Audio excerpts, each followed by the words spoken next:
Hello, welcome to the GXM podcast, where we talk about video game music, we talk about video games and music, we talk about the music industry and video games, and cover it from every angle we can possibly think of. I'm joined by my co-host, Mat Ombler, who is head of gaming partnerships at Laced and also writes about video game music. My name's Tom Quillfeldt. I work for Laced Records, and I also podcast with the Cane and Rinse crew. Matt, what have you been listening to? What have you been playing this last few weeks? Still playing an audacious amount of Final Fantasy Rebirth, which I feel like I'm just never going to be able to pull myself away from. I think I'm still going to be playing it summertime, maybe even Christmas. I'm about halfway through the game, maybe. I've been making a conscious effort to like 100% all of the areas when I get there, so I don't need to go back and do anything else. But I'm really enjoying it, and man, like every time the game throws a new arrangement of like a new Uematsu melody at me, I'm just like, how is the team at Square making so many arrangements and yet they're all so different and they still impress after so many years? Do you know what I mean? Like, it continues to blow my mind. Like, what about you? Well, yeah, also Rebirth, and I'm playing it in front of the kids, which means I have to pause the game and point at the screen and say to my older child, that is a bad swear word. If you say that, you will not be playing video games for a whole week, because their characters continue to just randomly drop swear words in the most innocuous places. But I will persist playing it with the kids because otherwise I will never get to play it. They're quite enjoying the music. They were slightly embarrassed and I guess titillated by the Costa del Sol sequence and stuff in the bathing suits. That was quite funny. Nothing too inappropriate for children there. But so it's quite amusing, and they do enjoy the music. They loved. They know I've got all of these broken down Final Fantasy playlists of the different types of queue there are in Final Fantasy. So they just like, right, play the Chocobo playlist where it's got all the different versions from all the different games in my iTunes, and so they've got that melody firmly in their mind, and they seem to really love the characters and the team and just the world of the game, which is reassuring because it's one of my favourites. But Matt, we're recording on the 10th of April, which means the Rebirth soundtrack is officially out. It is, guess how many tracks it is on iTunes? You know, I'm going to cheat because I kind of saw this earlier, but I think it's mid 100. I think 130, was it? 100, or am I on the low side there? Which is hilarious, even if I'm on the low side. And guess what price that it costs on iTunes, UK iTunes? This I do know, £30. Wrong on both counts. Oh, really? 175 tracks. It is $39.99. It is, and the game still retails at £70, so it's a little over half the cost of the full retail price of the game. But it's a lot of tracks, and a lot of work went into them. Music-wise, I'm not totally convinced. I'm still hitting. I was climbing this mountain. I won't spoil where and when and why, but there's this crazy kind of like 80s cue playing, completely inappropriate and an unwelcome change from a cue that I love in the original game at that moment, and just really did not fit. Yeah, so I think this is because you know my thoughts on Final Fantasy 13 in terms of the music. Although, to be fair, I think I'm ready to eat my wares and replay those games because actually, now that I go back and listen to the music, it does sit a bit better. But there's some of the composers from 13 that are involved, right? And it is that same thing of... In 13, it works, right? Because the whole EDM electronica stuff suits, I think, the environment of the 13 trilogy more than Final Fantasy 7, where... Even when you listen to the key that the main theme was in, you know, the main map theme, the overworld theme, like it's not, I know it eventually transitions into the nice but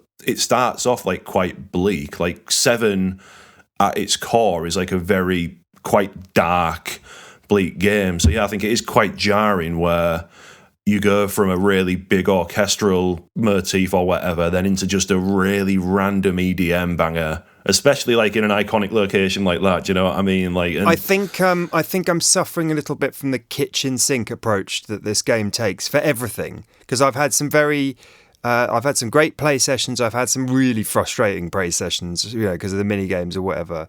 Oh, don't get me started on the mini games, Jesus. As an antidote to that, I started playing Tunic with the kids because I know that the way that game is constructed with its mysteries and the pages of its faux manual would hopefully intrigue them.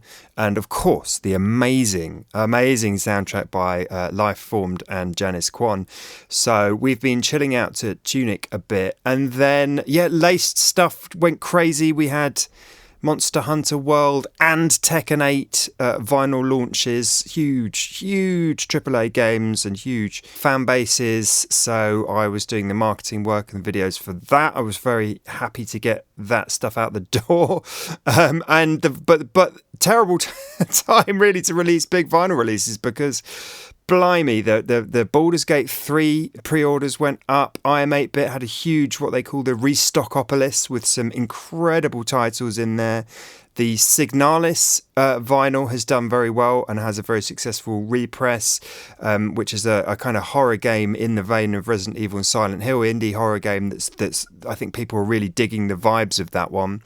There was Minecraft restocks. It's just, so the video game vinyl world has gone absolutely crazy, and unfortunately Laced has contributed to that with some pretty meaty box sets as well. So that's been busy, that's been fun. And Matt, can you believe it? Pierre sent through another toilet related classic.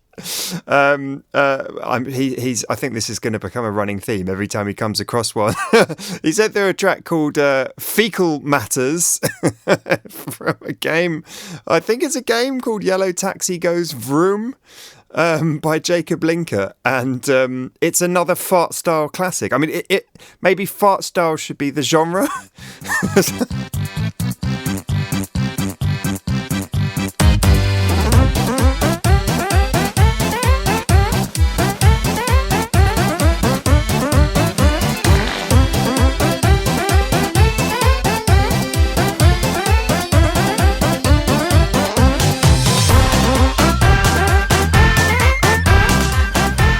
So this is a game I've not heard about. If it is a taxi game, a racing game, I really want to know what the context is of this fart music. Like, do you know what I mean? Like, have you got to do like a cleanup operation, like in a taxi? Like, where did the inspiration come from? Was the composer an avid listener of GXM podcast? Did he hear episode 20 and go, you know what, my OST is missing something. I really need some more fart-inspired music in it.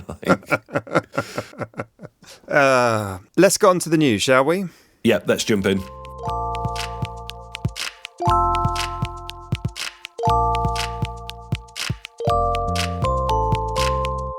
Okay, so we've got quite a few stories to get through. Should we just go through this roundup of some interesting music and gaming collaborations, Matt, that you've put here? What's the first one? So this is, I still can't believe this happened, to be honest. So I don't even need to say most people will know Baby Shark because it is literally the most watched video on YouTube.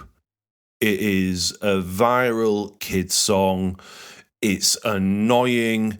I never expected to see it collaborating with the mobile game Brawl Stars. So the Baby Shark character was put into Brawl Stars as a limited time character unlock as part of a collaboration, which is just like absolutely wild. Like, you get some wild collaborations happening in mobile games, but to put in one of the most famous, well, probably the most famous like children's IP right now into a mobile game is just bizarre. Once the collaboration's finished, I'm going to dive in and like actually check if it had an impact on game downloads and revenue, because Baby Shark's audience is what, 2, 3?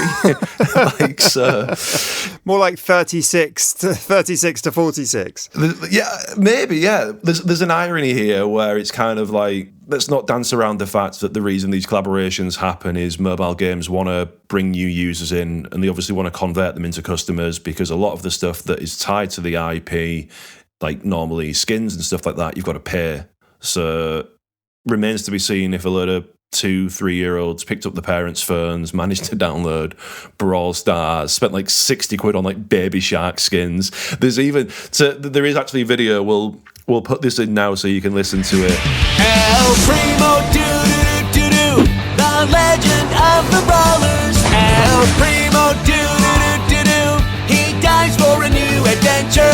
Baby Shark, do-do-do-do-do. From the dark and dangerous sea. Redid the Baby Shark song as like a Brawl Stars song kind of thing, where they changed the lyrics to suit the Brawl Stars world. And again, it's just weird because it's still like a nursery rhyme kids song kind of thing, but it's about this weird mobile game.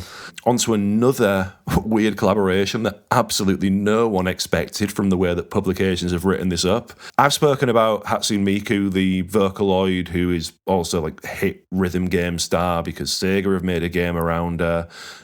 She's used in loads of music songs. She made her way into Crypt of the Necrodancer as part of a surprise 9th anniversary collaboration, so you could actually jam as Hatsune Miku in Crypt of the Necrodancer.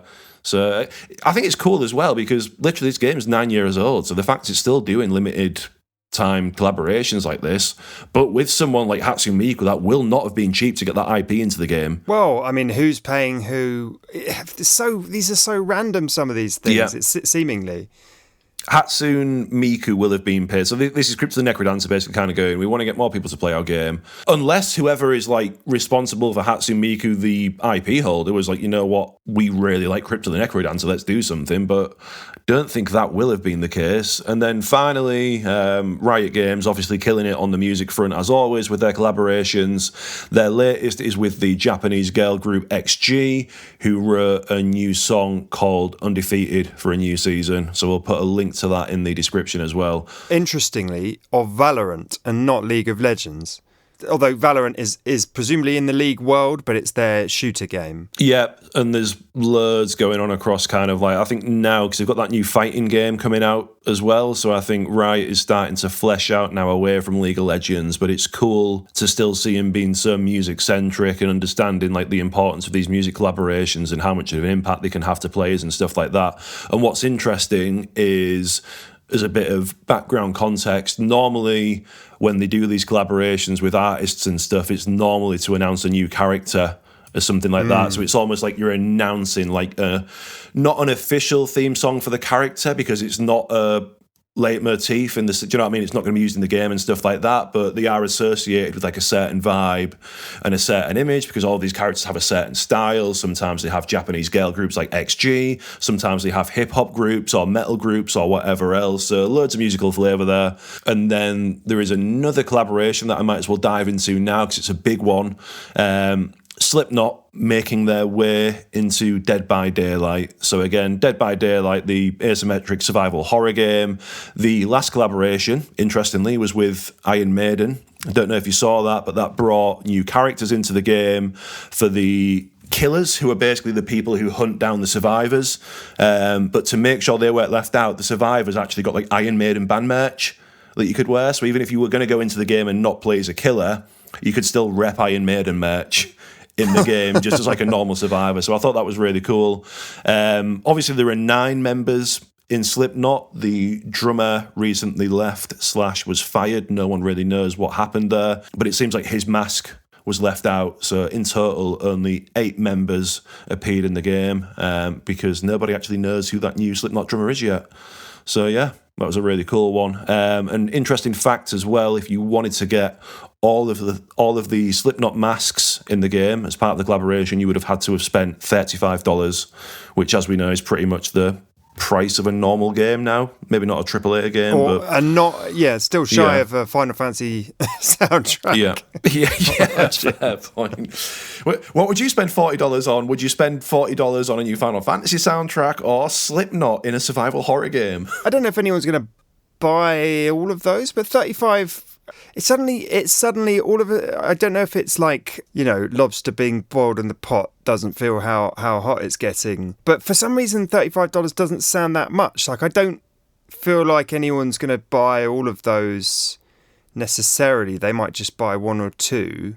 And to buy all of them for 30, like, it seems like one of the less egregious totals that we've seen of these like partnerships. I think some of the Overwatch ones, especially with the K-pop group Seraphim, I think that was around $70 or $80. Yeah, so there's like definitely more expensive ones out there. So that's not bad as well. And I think as well, willing to be corrected on this, but there's a weird thing, I think, with the masks and the IP, because the masks, the Slipknot masks, are actually created by a really famous kind of like horror artist who used to do a lot of film props back in the day. So I'm not sure if Slipknot fully earns the likeness to those masks, or if they also need to get sign off from the guy who actually made those masks, because as any true maggot, that's what they call Slipknot fans, used to be a maggot back in the day, my black baggy jeans when I was a naive 13, 14-year-old. They do different masks every time like a new album comes out, basically, which is why I've always said like Slipknot like the perfect partner for like a game collab, because you could just rinse and repeat with different mask variations. Because I think all the members have had like, there's 7 or 8 studio albums now, so that's like 9 times 8, call it 9, 81 masks or something in total, which is just wild. Funny story, my wife and I know for various reasons, are quite close to a costume maker of some repute. He's in his 90s now, and he used to make Queen's costumes. Some of their most famous costumes, not the Queen, the band Queen. And I don't think anyone would have consulted him. I assume that this Queen iconography has been in Rock Band at some point, or Guitar Hero. I think, yeah, it's probably, yeah. I don't think they would have consulted him about that, but that's probably because, he just made costumes and they paid him for the costumes. I don't think there was anything about the image rights, said between them. But that's quite funny to think that a real world object, a work of art, these intense masks for Slipknot have to be licensed and recreated virtually. It's just I think they do, just because I know they're held in. Again, this is kind of like a guess, to be honest. I'm just guessing, but I know the take, and they've done museums and stuff before, where like as part of pop-ups you could go down and look at the history of the masks and stuff, which is really cool. I love Slipknot. Love Slipknot. I'm not that familiar myself, but I respect the craft. Respect the knot. Talking of respect, or indeed lack of respect, sadly I saw a post on X by Laura Intravia, who is a composer, vocalist, woodwind session musician and performer. She's worked on huge games, including Destiny 2, Mortal Kombat, and several others. And she was accusing someone who I will not name now, but I'm sure you will bring up shortly, Matt.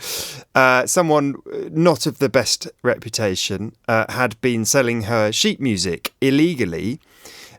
She was talking or trying to convince a major symphony orchestra, she says, that they had not, in fact, purchased a proper license to her Zelda 25th anniversary medley, which she created, I believe, for Video Games Live, and that should give you an indication of who she's on about. And she was trying to convince them to pull it from their program or to license directly from her. She made the point fairly reasonably that there's a gazillion, billion, squillion Zelda orchestral arrangements out there. And she even said that whoever was mis-selling it, had gone to the effort of transcribing her flute solo by ear. So it was a very deliberate act, seemingly. And as of the 8th of April, which I believe the last time she tweeted about it, no solution had been found. Now, Matt, what are your thoughts on this? What do you mean, just name check the guy? So she is accusing Tommy Tallarico, the prolific video game composer who kind of made a name for himself doing a lot of the Sega America stuff back in the day. And notably, I think the last time his name popped up before blowing up was he's credited for writing a couple of songs in the Sonic series, which when fans started exploring those and diving into them, found out they were actually written by someone else, and Tommy had just basically taken the credit for them. And then the YouTuber H Bomber did a massive 4-hour expose looking at some of the things that Tommy Tallarico had said over the years, and found out that they are not exactly true. I guess it is worth mentioning, though, in fairness, like stuff like this, you can see stuff on Twitter. Sometimes these tweets can get deleted. Sometimes there can be an honest misunderstanding. But I think in the case of this, and given it's Tallarico involved, it's likely that someone has maybe done something wrong, but we'll keep an eye on this. And if anyone has the time, I would recommend watching that 4-hour. I know I keep saying 4-hour because it is worth highlighting the fact that somebody made a 4-hour video just on like this person, like 4 hours. It's worth a watch. It's absolutely mad. It deserves a Netflix document. Do you know what I mean? The stuff that YouTubers do nowadays, or just calling them YouTubers, it seems so discrediting because they are like legit documentarians. Do you know what I mean? Well, it sounds like he's going to have to make a sequel. I think he will. Yeah, that sounds of it. And I don't think he'll be light of ideas. All the best to Laura, and we hope there's a speedy resolution to the situation. What got me thinking earlier was when you mentioned the new Final Fantasy soundtrack. I'd be very interested to know how this sells, because there was an unexpected chart entry recently involving Fortnite Radio and Eminem. So everyone knows that Eminem made a brief appearance in Fortnite back in December as part of a marketing promotion to basically launch Fortnite Festival and all of the upcoming things that Fortnite has planned. Epic released like a Fortnite Radio vinyl as part of that with 10 songs on. Pre-orders have been up for a couple of months, but the actual sales have officially started now. And as a result, after selling 3,705 copies, the Fortnite Radio compilation debuted at number 8 on Billboard's Top Vinyl Albums chart and number 19 on Billboard's Top Album Sales chart. So Fortnite has charted, basically, thanks to Eminem. But it does make me think, because obviously like we don't need to talk about sales figures, but we've seen how well vinyl can do and like digital can do, but you don't really see any other game soundtracks making the charts, do you? Because I'm sure Final Fantasy had charting. Do you know what I mean? It's weird, because someone made a point basically saying the fact that this has only sold 3,705 copies and managed to hit number 8 on vinyl. I think there's game soundtracks out there that have probably done that in a couple of weeks. Like the retailer, the person doing the selling, has to be chart registered. Yeah. And artists, managers and labels will know that.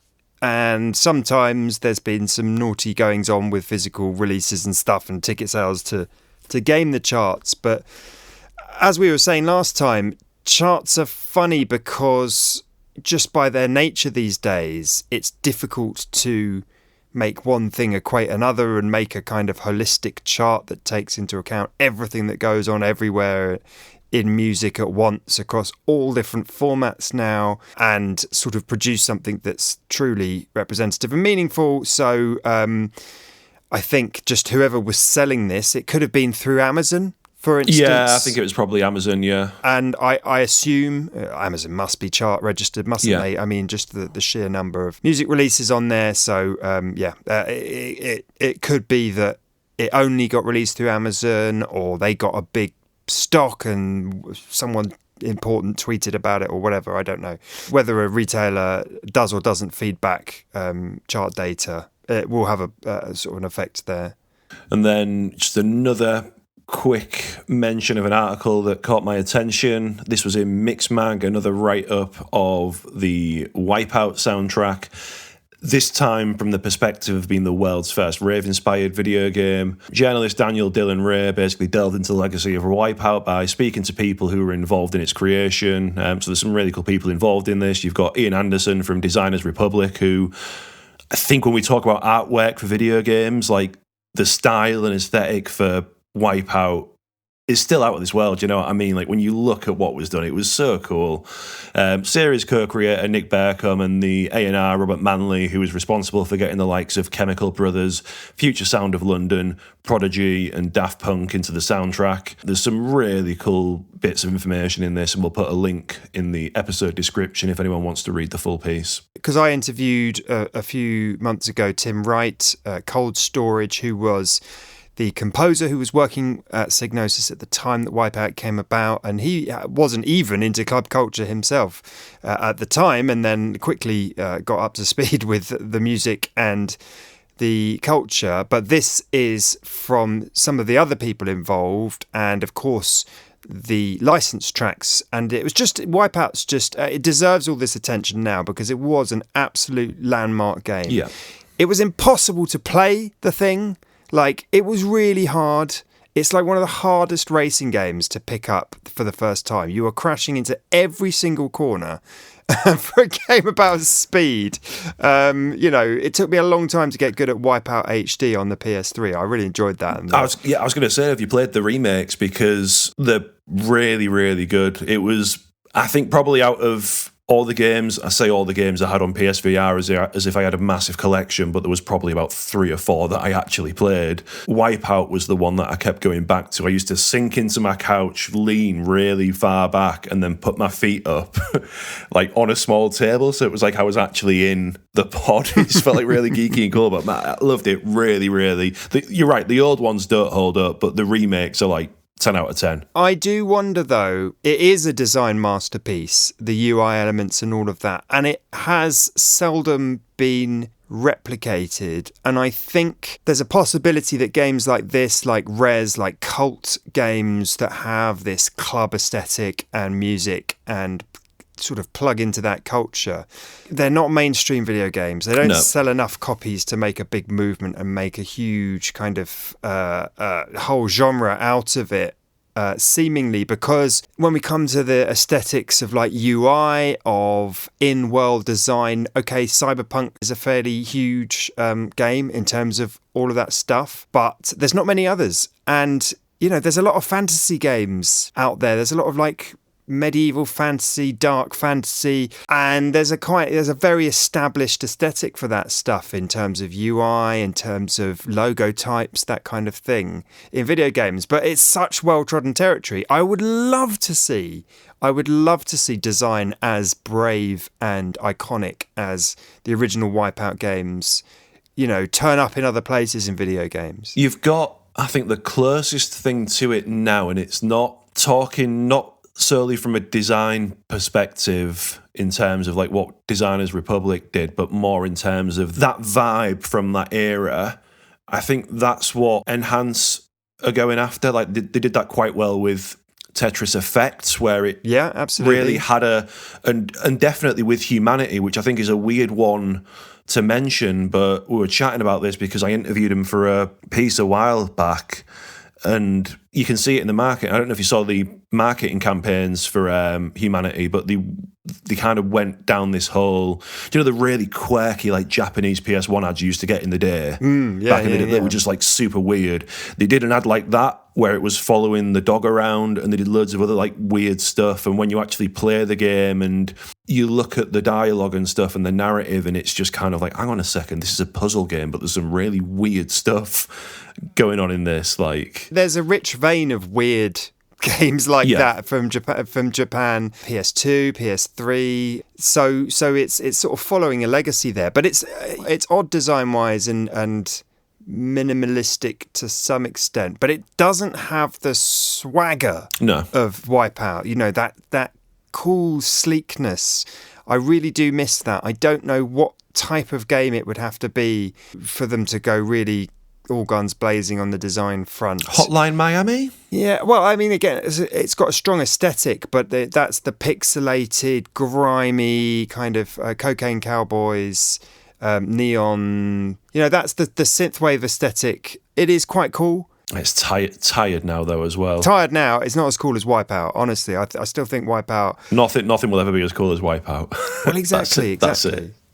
So I would love to see whatever genre the game was, So definitely everybody go and check out this piece. I thought I was the self-proclaimed king of video game remixes and all affiliated and associated news and knowledge, but you have somehow managed to find a remix awards. Okay, well, it seems like VGM Con, which is an annual celebration of all things video game music, and they have tournaments and panels and workshops and all that kind of thing.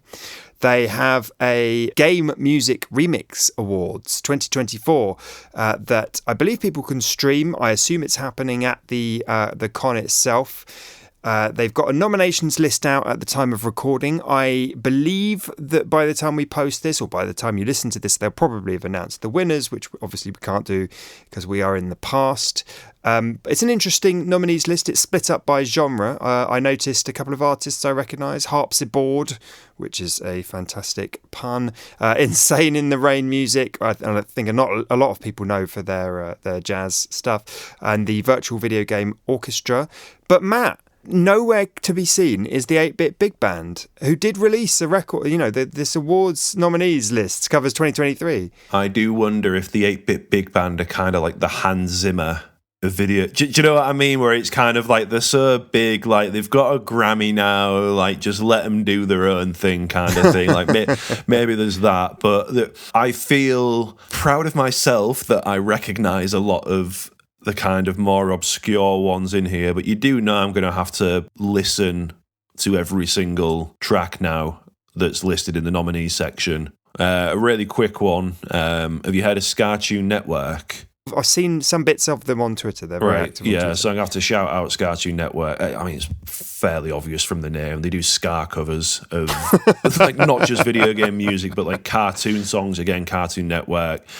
Guy does like absolutely class. Like, check him out. I'm going to whack one of the videos in the episode description if you want to listen, because genuinely just 10 out of 10 stuff. That is a Mat Ombler niche, if ever there was one.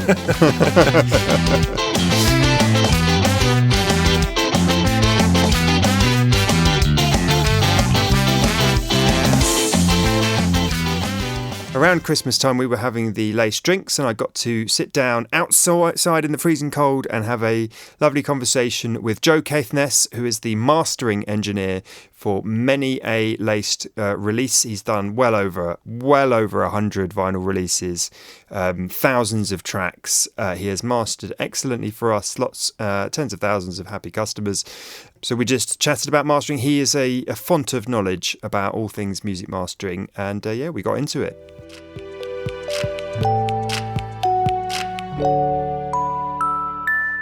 So I'm here with Joe Caithness, who is Laced Records mastering engineer. We're at the Laced Drinks, and it's later in the evening now. So again, give us the benefit of the doubt if we slur our words. I've not been drinking, so I'm fine.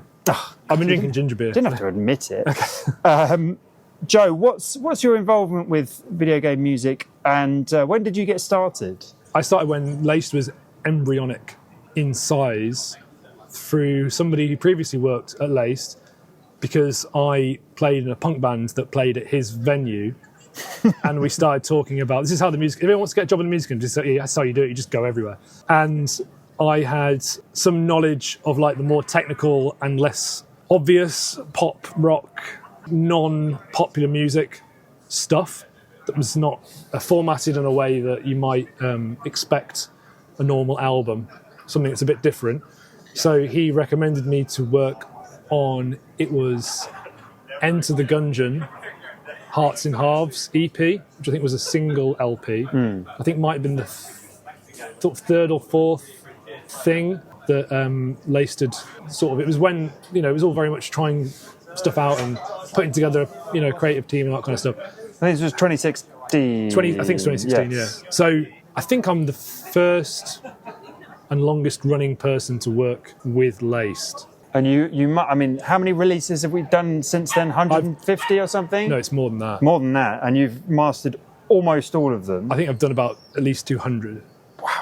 Wow. And that included That's different formats. The kick-started Hotline Miami 3 LP, which... Hotline Miami 3 was the one that clinched it, because people were very aware of the music and how it sounded and where it came from, and the vinyl got sort of like critically acclaimed for how it was put together, how it sounded, how it was sequenced, how the artwork came together, and people like absolutely loved that as a package, and it became like a collector's item as a way to enjoy that music, which was, at the time was quite cool and it was quite a tough job, really, because for some of our vinyl records, you're getting, it could be a lot of tracks. It could be, for a digital release, 70 tracks or something maximum. Yep. But from a single composer, from their setup, mixed in a certain way, fairly relatively consistently. But that Hotline Miami album was all sorts of SoundCloud artists, and not to diminish their talent, but just they were. Well, it was. They weren't big artists. It was retrospectively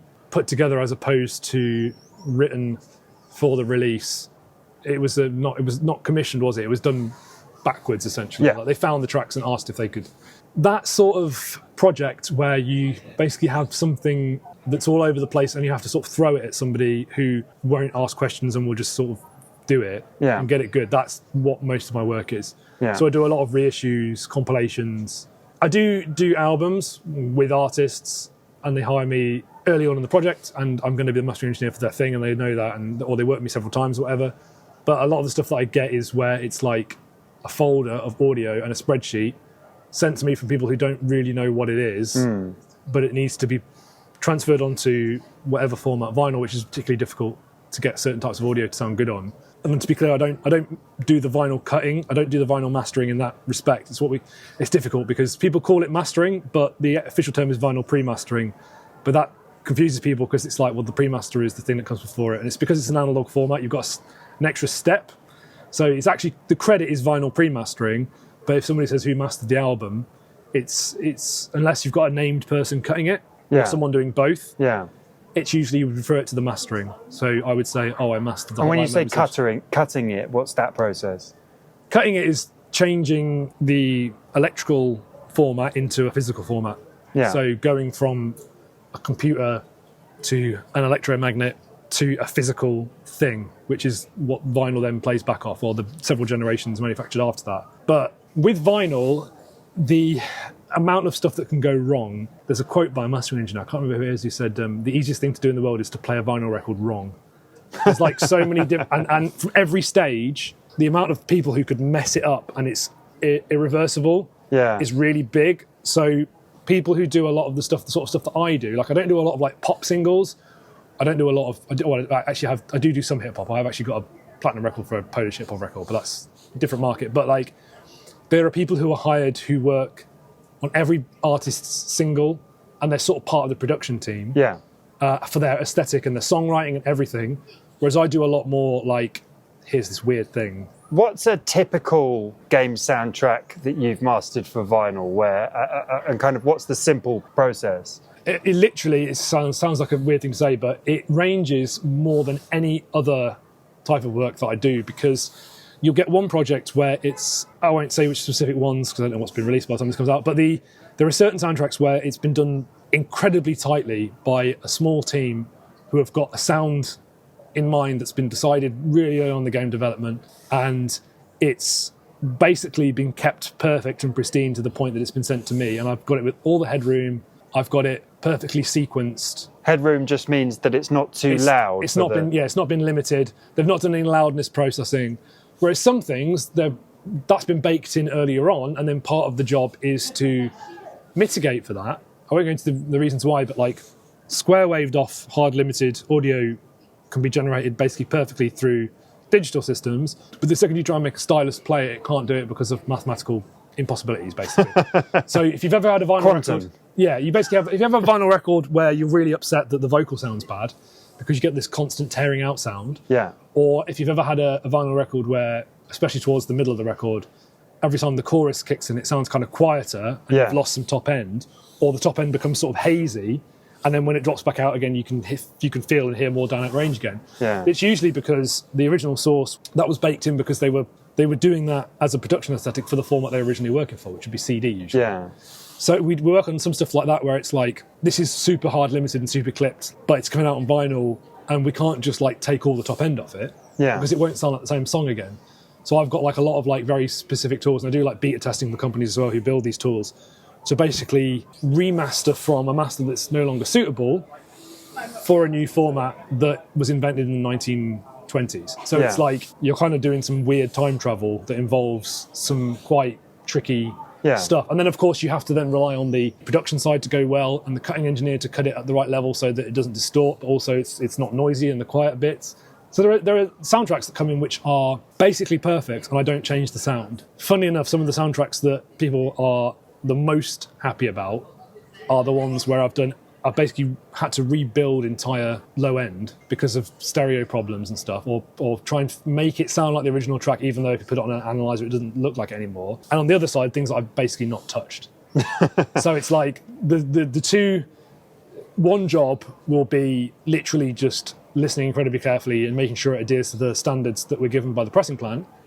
And another job will be like something that was, like on an indie game perhaps, and they originally made it to put on like Bandcamp or something, so they're doing it sort of like CD levels, and it's it's now coming out on vinyl. But that it is what it is, and you need to make it work, because mastering is all about making the audio that you've got work on the context that you're selling it to people. I'm sure a lot of people, when I talk to my family and I say this weird thing, oh yeah, I work for a record label, oh yeah, I work for a video game soundtrack record label, oh yeah, I work for a video game soundtrack label that puts out vinyl records. Their first thought seems to go, I mean, I guess it's an age thing, to go to the chiptune and early soundtracks, because that's what they remember, that's what they know, or what they think of with video game music. Lace has put out a whole range of stuff. We put out the lush orchestral stuff with Final Symphony. We've put out heavy electronic soundtracks, put out quite ambient stuff. And then we've put out the super old school NES late 80s chiptune.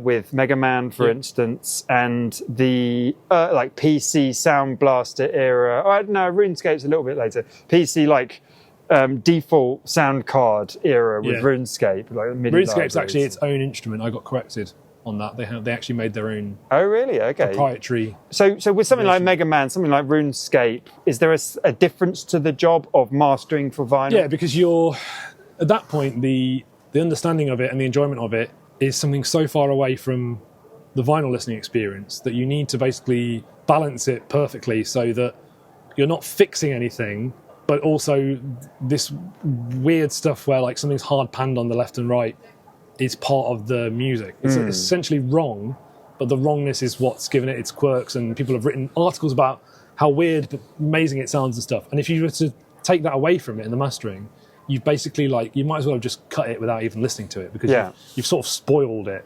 You're spoiling people's like childhood memories at that point, which is like... You don't want to do that. Yeah, it's like the worst thing you want to do. But for example, with the Mega Man box set, the eight discs... That was Mega Man X was Mega 8 Man X was discs. 8, yeah. Whereas that starts with 16-bit, doesn't it, and goes on. Whereas the Mega Man box set, the hardest thing with something like that is making sure that as it develops in era, people don't have to feel like they have to get up and like change anything. Like they don't have to change their volume. They have to put a bass boost on. They're like, it could be that the 8-bit stuff cut really well when they were in the kitchen, but the other stuff doesn't sound right because it's all this sort of like quite squished EDM dance stuff. And because of course that Mega Man box set, the original one, was 1 to 11 games. Yeah. One came out on the NES in 1987, I think, or something.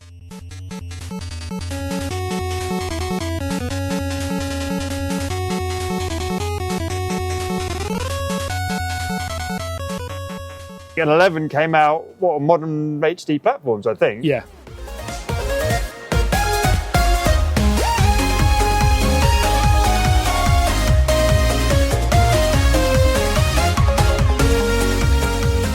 The difference in how they're made is so big. Yeah. And you're chronicling it in order. You need to prep it in a way that at no point you're going to get halfway through and say, I haven't given myself enough headroom, or like Mega Man whatever has an unbelievable amount of bass on it, but I've cut all the bass in that area on the disc before, because people will notice. Obviously it changes genre a lot, and it changes era. People understand and remember the change in video game technology and the sound of it, and they want to appreciate it. It's like watching like a best of, or listening to a best of CD, or watching all the Star Wars films in order. Yeah.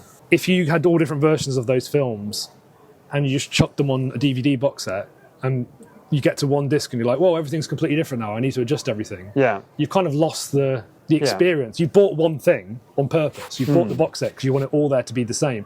And you expect a professional person to contextualize that all for you, so you don't even have to think about it, because you're thinking about your memories and stuff. So with the retrospective stuff, with the Tekken and Street Fighter stuff, for example, you've got arcade versions and the console versions of the same games. And the arcade versions sound pretty weird if you listen to them as if they're like new music, because they were made to be played on massive like chipboard boxes with metal inside them, suspended, and they are EQ'd in a way, especially like the attracts and stuff. All of the Street Fighter attracts are super spiky, but if you were to de-spike them, it wouldn't have that aggressive thing of cutting over the noise of an arcade or whatever. You know, if you'd have put that through like a plug-in, or you'd got someone who didn't have the experience or the knowledge of it, or you didn't say, oh, this, just so you know, this is the arcade version of the thing, and they just thought it was a new record, they'd be like, whoa, get rid of all this stuff, and we'll add all this bass to it and stuff. But that's not what it's supposed to be. You're not changing the music. It's like with recontextualizing it. It's like with video game remasters, of which there have been a lot lately. It's about trying to give someone, as you say, the memory back of that time they spent with the game, rather than manipulate the music to be a punchy new version of it. You're not trying to get the Crashman theme into the charts by manipulating it. You're trying to make sure that someone who's spent their hard-earned cash on a big box set, when they get to the weekend and they have a beer or whatever, they put it on and they don't go, oh. That's the one thing you don't want, is when you... And badly mastered records can do that. Obviously, it's different when you get remasters because you've got something to compare. Yeah. But there are also things that happen on new releases where it could even be like you've seen it live, or you heard the clip, or you heard the teaser video, and then when you get to the released version, you hear the whole thing and you're like, yeah, I don't think I will play this in the gym or whatever. Like, I was looking forward to listening to this on the bus ride in the morning, but the way it sounds, it's not really going to work. And that's what mastering is, as opposed to like mixing or production. It's like the way that you present the music.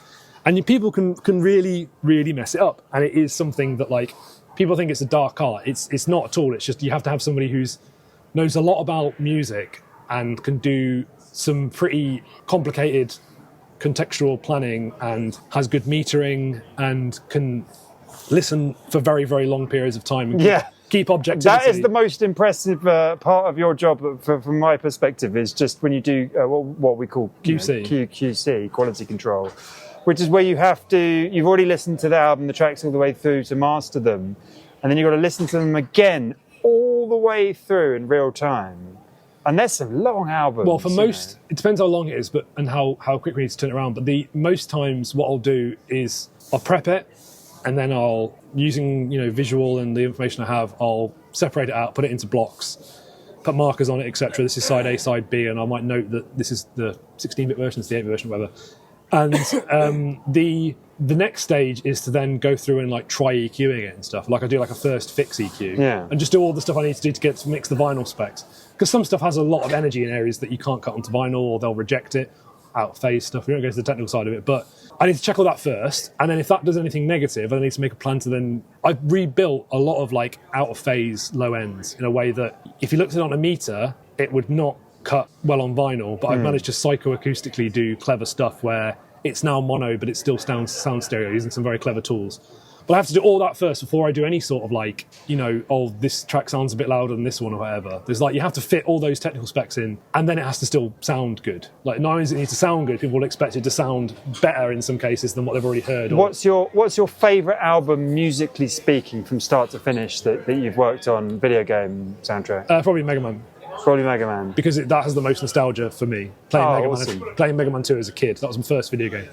So there is that. But the thing I was going to say is that the amount of times I listen to it is you'll do it all for that thing, do the first fix, and then a lot of people don't do this, and it's the most important thing. You stop and then you listen to the whole thing in context, like quietly or whatever. I end up reading a lot of rubbish on Reddit because I have to sit between the speakers and not get bored with my eyes, but I can't break my listening concentration. And you can't look at the meters because they'll fool you. Yeah. So I do a lot of that. And then creepy stories and stuff. I did a lot of creepy stories during the Resident Evil. Yeah, during Resident Evil I was on Creepy Encounters a lot.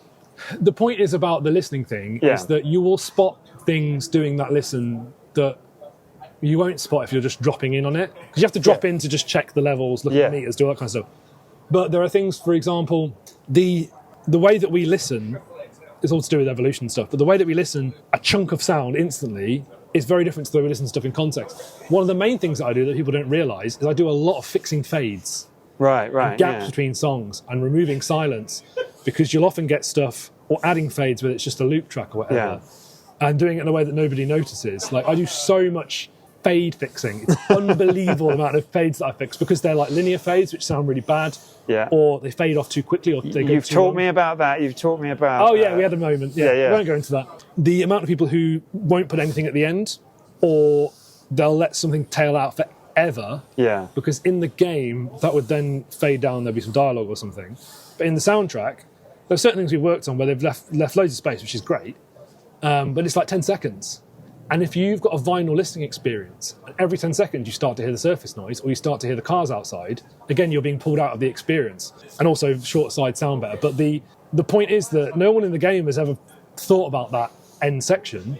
But Because why would they? Why it's would technically correct to deliver it with it all there. And then we've got to decide in the mastering how that actually flows. And if you've got lots of really punishing tracks, for example, in order, you might need a gap or a break. Or, for example, there are things that switch genre. Like Ace Attorney was great because it has this really distinct sound font, whatever, to it. But the genres go all over the place because there's like, sort of little bossa nova things, and then there's like pensive classical build-ups and stuff. But you can't just, and there's a lot of them are like 1 minute 30 or something. You can't just chuck those together because that's disorientating.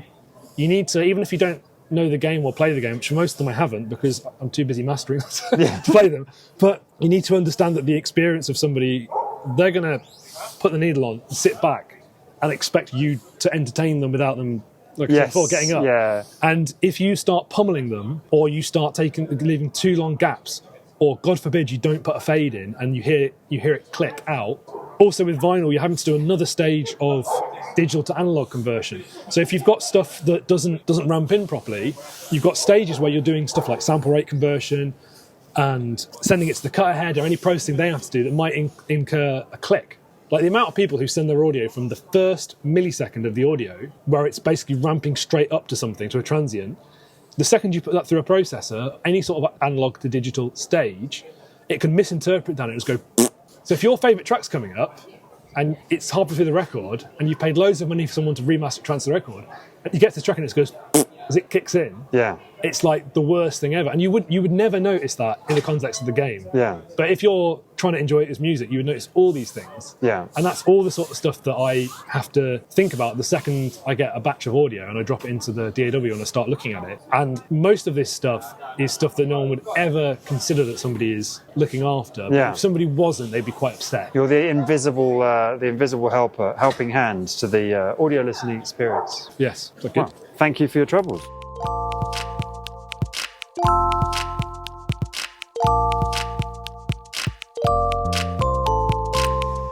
Okay, now it's time for Done in 60 Seconds, where we each recommend something to the other, and we take just 60 seconds to do so. And last time, Matt, we promised we would switch it up. That you would bring something sad and soppy and some strings and I would bring the bangers. I have done that, and you know what? I'm gonna jump in first if that's all right. Go for it. I have not put the composer name or the track name in the episode description because I know we read through these in advance and I wanted this to be a complete surprise.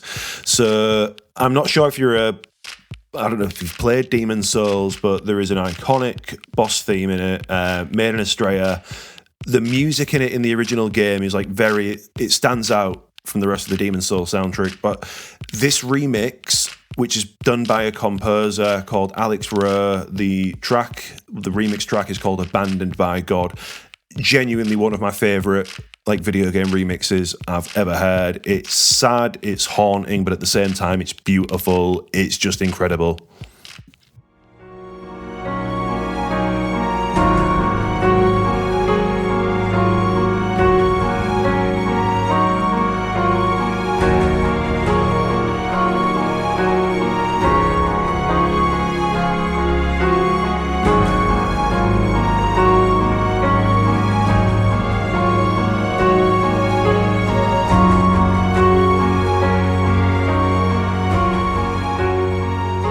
So I'm very impressed. This has 1.3 million views on YouTube. It's got over 1 million on Spotify. Deserves everyone. Actually, he's got nearly 3 million for his Dark Souls 3 arrangement of All for One from Dark Souls 3.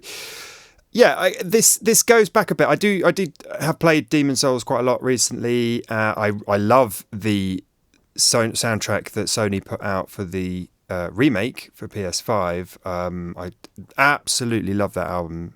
This reminds me a lot of, maybe it's a generational thing, Matt, since I'm so many decades older than you. This reminds me of like emotional cinematic music that was kind of the thing 10 years ago, 15 years ago, I guess, on YouTube. Yep. It's like that montage music, that kind of touchingly poignant music. I've got to be honest, like the synth orchestra isn't really doing it for me, and it's a bit ploddy. It's just kind of like dung, dung, dung. But what do I know? Look, millions of views. He's got incredible figures on his 2017 Soulsborne album. So nothing I say can possibly wound Alex Rowe, who has done some amazing work here. It's just not quite my thing. Right, what have you got for me? This better be a banger, because I am the bringer of bangers. So if this is not a 10 out of 10, I'm going to be very disappointed. Okay, so we have a track from the Xenoblade Chronicles series. I am a big lover of the music of this series. I have not played a single second of any of the games.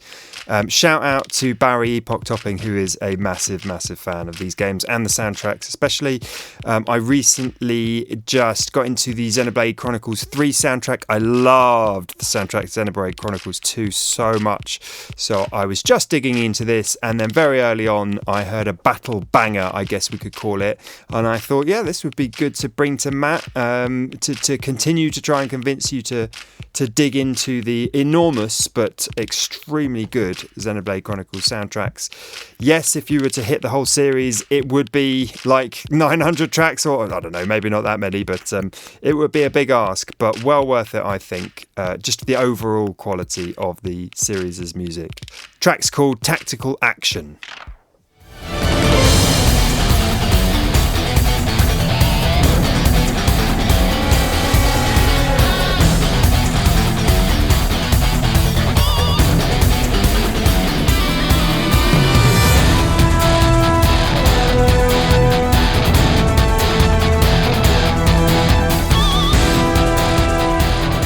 I like it. My definition of a banger is something you'd listen to at about 3 a.m. when you're done in. This is cool. You know what? I like it. I love the fact it's tutorial music as well, apparently, because I was posting about the Rayman Rabbids, the latest soundtrack recently, and the song that I shared by Yoko Shimomura, which absolutely slaps, was tutorial music. And I think there is something to be said about Japanese RPGs just having like ridiculous like tutorial music that just goes way too hard. The only thing I don't like about this is the sound of the electric guitar. It just sounds really muddy, and I don't think it goes with the orchestra. It sounds a bit like the electric guitar I've got on the 20-year-old Technics keyboard behind me, in terms of it's just not got that crunchy metalcore sound that I really like. It sounds like a proper rock guitar, but maybe that's the vibe they were going for. If I was rating this, Tom, I would give it a 8 out of 10. Oh, that's not good enough, Matt. That's not good enough. Do you want me to be blown away? Right, okay. Challenge accepted. I will come back next time with an even bigger banger. All right, and I'm going to come back with another orchestral song. You've got to come out with the saddest, most saddest, melancholic, like, organic kind of intimate thing. But with something that sounds like it wasn't written in Sibelius 98 or something. It was a lot better than that. Unfortunately, that's all we have time for on the GXM podcast. Thank you so much for joining us as we explore the intersection between video games and music. Please be sure to subscribe. We need the subscriptions. We'd love you to subscribe. Leave us a review on your podcast service of choice, especially Apple Podcasts. You can find us in all the places at GXM Podcast. I don't know if we've even checked our threads lately, Matt, but we're on Twitter and Instagram. We're more likely to pick it up there. I'm at T Quillfeldt on Twitter and X. Matt is at Mat Ombler. If you've got any feedback, please hit us up at gxmpodcast@gmail.com. We'd love to hear from you. Thanks so much to 8 Beats Radio for amplifying us. The show was produced by both of us. It was edited by me. Music is by Zach Foster, and show art is by Joshua Klein.